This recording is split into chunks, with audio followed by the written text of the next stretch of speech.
Sveiki, Montis Magija parduotuvėje esame pastebėję, kad per pastarosius keletą metų išpopuliarėjo stovyklavimo inventorius, stovyklavimas. Šiame video aš greitai noriu apžvelgti stovyklavimo inventorių tiems, kurie norėtų išbandyti išvyką į gamtą patys vieni ar su draugu ar su šeima, ką reikėtų su savimi turėti, ką reikėtų pasiimti ir kas svarbiausia, šis setupas yra mano asmeninis inventorius, kurį aš taip pat naudojau visai nesenai prieš keletą dienų, kai vykau prie ežero, tiesiog per naktį visą tai turėjau su savimi.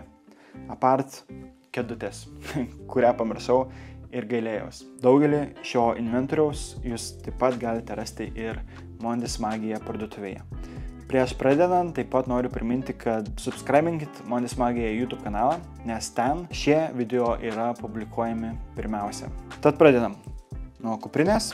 Čia su savimi turiu Osprey Mutant 52 litrų kuprinę, į kurią telpa viskas, ką čia matote ir dar net daugiau. Toliau būtų palapinė MSR Haba HP. Taip, čia yra senesnis modelis ir jūs taip pat šios palapinės panašius modelius galite rasti ir Montis Magija parduotuvėje. Tai yra vienvietė palapinė, gan nedidelė, bet taip pat neužima daug vietos ir aš šią palapinę turiu jau beveik 6 metus ir vis dar tarnauja puikiai. Toliau savaime prisipučiantis kilimėlis Self-Inflating Mat Sea to Summit, Carinskėje miegmaišis, kėdutė, čia labiau kaip luxury item, bet tikrai iš patirties galiu pasidalinti, kad verta turėti kėdutę, ypač kai nėra kur atsisėsti ir norisi.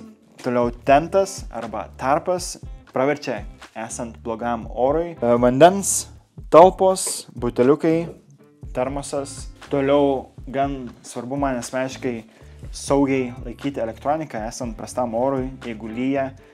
Tiesiog sumetu į šį neperšlampinti maišą visus svarbiausius daiktus ir esu ramus, nes žinau, kad nesugės ir neperšlaps.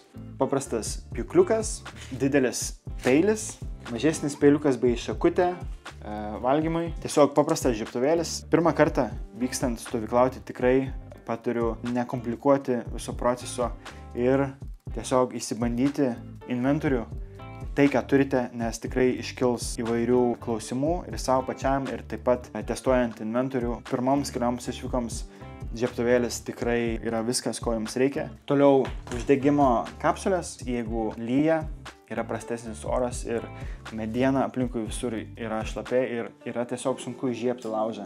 Talpa vandeniui užkaitinti, paprastas metalinis didelis puodelis, taip pat metalinis mažesnis puodelis, arbatai ir kavai, dubenėlis, pripučiama Sea to Summit pagalvėlė ir taip pat, manau, gan svarbu grotelės įsikepti maistui, dešreliam ar kažkam tai. Tai būtų tiek minimalistinis, paprastas setupas. Nekomplikuokit viso proceso savo pirmom išvykom. Naudokitės tai, ką turite. Esant šiltam ir geram orui, nereikia nei palapinės kartais ar net kilimėlio. Galite pasiimti hamaką ir tarpą ir tiesiog praleisti naktį gamtoj su dar mažiau inventoriaus. Užsukite į Montis Magija parduotuvę ir mes padėsime jums išsirinkti viską nuo palapinės, kilimėlio, kėdučių, miegmaišių, termosų, tarpų, žodžiu, viską rasite Montis Magija parduotuvėje. Tad laukiam jūsų, ačiū ir iki pasimatymo kitame video.